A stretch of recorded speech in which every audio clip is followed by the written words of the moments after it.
मेरा नाम सरिता है। मैं 5 भाई-बहन थी। मुझे अपने जीवन में मोहब्बत के सिवा कुछ नहीं चाहिए था। मैं एक गरीब घर की लड़की थी। एक समय खाना खाने के बाद दूसरे समय खाना के लिए हम लोगों को सोचना पड़ता था। हमारा घर भी बहुत छोटा था और टूटा हुआ था। जब बारिश होता था तो पानी हम लोगों के ऊपर टपकता था, लेकिन हमारे पापा को कोई परवाह नहीं थी। हमारे साथ हमारी चाची भी रहती थी। मेरी माँ और चाची में आए दिन झगड़ा होते रहते थे। न कभी मेरी माँ और मेरी चाची की बनी और न कभी हम भाई बहनों की बनी। हमारी बड़ी बहन की उम्र हो चुकी थी शादी करने के लायक। हमारी बहन के लिए रिश्ते तो आते थे, लेकिन उन लोगों को बहुत सारा दहेज चाहिए था। दहेज के कारण हमारी बहन की शादी नहीं हो पा रहा था। हम लोग बहुत गरीब थे। गरीब होने के कारण हम अपनी बहन को दहेज नहीं दे पा रहे थे, इसलिए शादी नहीं हो पा रहा था। मैंने अपनी माँ से कहा, आपको क्या ज़रूरत है इतने बड़े घरों में दीदी का शादी तय करने का? आप किसी हमारे जैसे घरों में तय कर दीजिए दीदी का शादी। लेकिन मेरी माँ का कहना था, अगर वो मेरी बहन की शादी बड़े घरों में करेगी तो वहाँ उनकी बेटी खुशी रहेगी।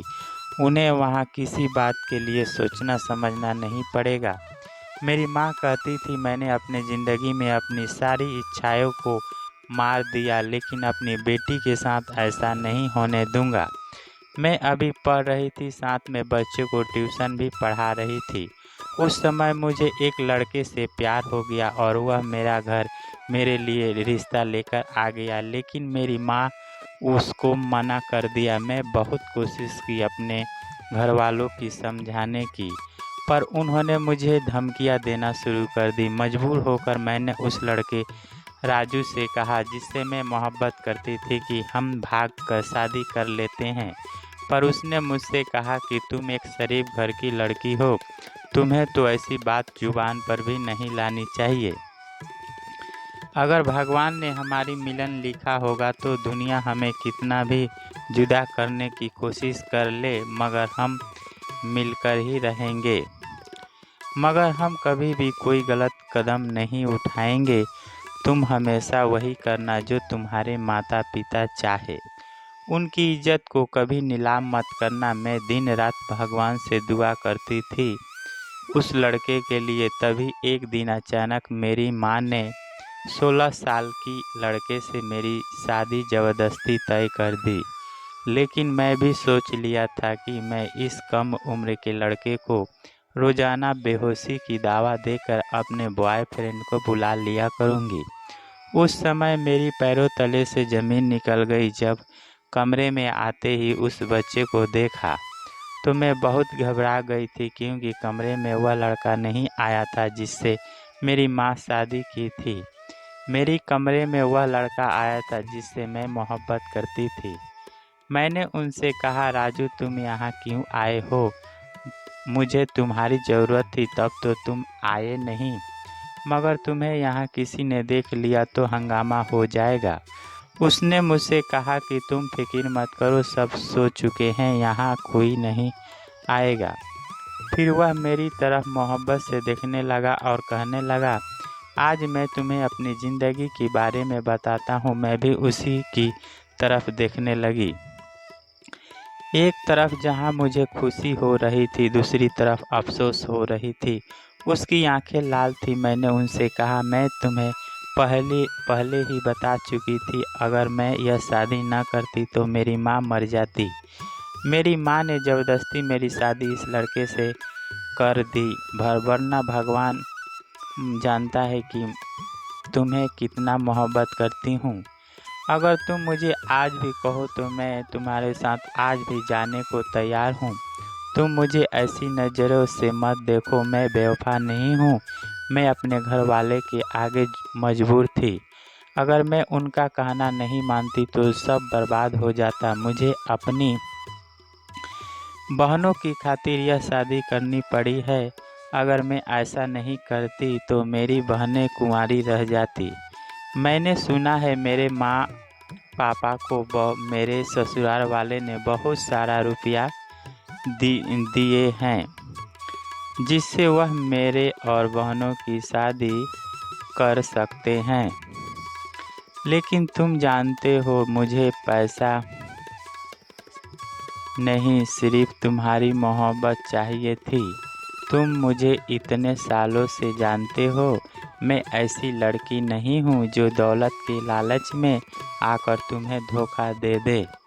मैं बहुत ज़्यादा रो रही थी, क्योंकि मैं अपने प्यार को खो चुकी थी, और अपने प्यार को खो देना कोई आसान बात नहीं होती। मैं बिल्कुल टूट चुकी थी। राजू ने एक ऐसा सच बताया जिसे सुनकर मुझे यकीन नहीं हुआ। मैं हैरत भरी नज़रों से उसे देखने लगा। उसने मुझसे कहा कि मैं जो बता रहा हूँ सब सच है। मैं ही तुम्हारा पति हूँ, तुम्हारा शादी मुझसे ही हुई है। मैं तो यह सब सुनकर सन्न रह गई। भला यह सब कैसे हुआ? राजू जो मेरा पति था उसने मुझे बताया। यह एक लंबी कहानी है। मैं तुम्हें पाने के लिए रात दिन एक कर दिया था, और मैं अपने दोस्त के पास से तुम्हारे माता को सिफारिश कराया था। राजू बताता है सरिता को, और जिससे तुम्हारी माँ राजी हो गई थी, और तुम्हारी माँ को यह पता नहीं था कि मैं तुम्हारा ही बॉयफ्रेंड हूँ। तुम्हारे मम्मी पापा को हमारे दोस्त के पापा ने ले जाकर घर सब दिखा दिए थे, और तुम्हारे मम्मी पापा हमारे घर देखकर बहुत खुश हो गए थे। और हमारे दोस्त के पापा ने पूछे थे कि क्या दहेज देना है, तो दहेज के दोस्त के पापा बोले थे कि आप घर द्वार देख लीजिए, आपको सब पसंद आ जाए तो दहेज से बात नहीं बिगड़ेगा। यह सुनकर तुम्हारे मम्मी पापा खुशी खुशी से अपनी बेटी की शादी करने के लिए तैयार हो गए। उसके बाद मम्मी और पापा तुम्हारे बोले कि आप लड़के को लेकर आइए, मैं लड़के को देखना चाहता हूँ। तो हमारे दोस्त के पापा ने कहा कि लड़का अभी काम पर गया है, वह एक प्राइवेट कंपनी में नौकरी करता है। मैं आपको यह घर द्वार दिखाने के लिए लाया हूँ, आप यह सब पसंद कर लीजिए। अगर यह पसंद हो गया तो मैं आपको कहीं भी दिखा सकते हैं, और ड्यूटी में जिस कंपनी में काम करता है उस कंपनी के बाहर भी आपको दिखा सकते हैं, कहीं भी दिखा सकते हैं। और लड़के को दिखाऊंगा तो आप वह ऐसे देखिएगा जिससे वह पता न चले कि वह लड़का से आप शादी करने के लिए उसे लड़के से आप बात कर रहे हैं। वह लोग माँ बाप भी राजी हो गए। एक दिन माँ और पापा को दोस्त के पापा ने होटल में ले गए, जहाँ पर राजू काउंटर पर पैसे वसूली का काम कर रहा था। यह दोस्त के पापा ने बोला कि देखिए यही लड़का है। सरिता के माँ पापा को बताया। दोस्त के पापा के साथ और राजू के आपस में पहले ही बातचीत हो गया था कि तुम अपना नाम राजू न बोलकर राजा बताना, और तुम्हारी उम्र पूछे तो तुम 16 साल उम्र बताना। यह सारी सेटिंग हो गया था पहले ही दोस्त के पापा के साथ, क्योंकि राजू नाम बोलने से शबनम के माँ बाबा को थोड़ा शक हो जाएगा कि मेरे लड़की जिससे प्रेम करती थी वही लड़का तो नहीं है।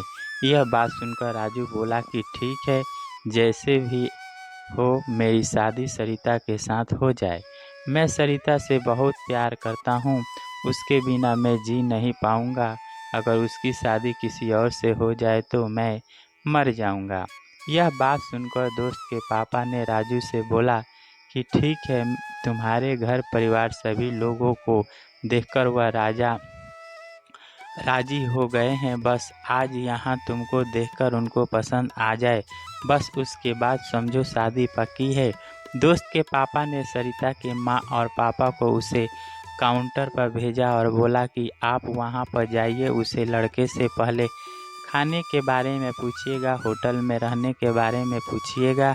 उसके बाद आप पूछिएगा कि आपका नाम क्या है, आप कहाँ के रहने वाले हैं, आपका पापा का नाम क्या है, आपकी उम्र क्या है, यह सब आप पूछ लीजिए। और लड़के को तो आप देख ही रहे हैं कि लड़का कैसा है देखने में। सरिता की माँ और पापा ठीक दोस्त के पापा के बताने के अनुसार वैसा ही कहते हैं। जाकर काउंटर पर राजू से पूछते हैं। राजू अपना नाम राजा बताता है और अपनी उम्र 16 साल बताता है। यह देखकर सरिता की माँ और पापा को बहुत पसंद आ गया।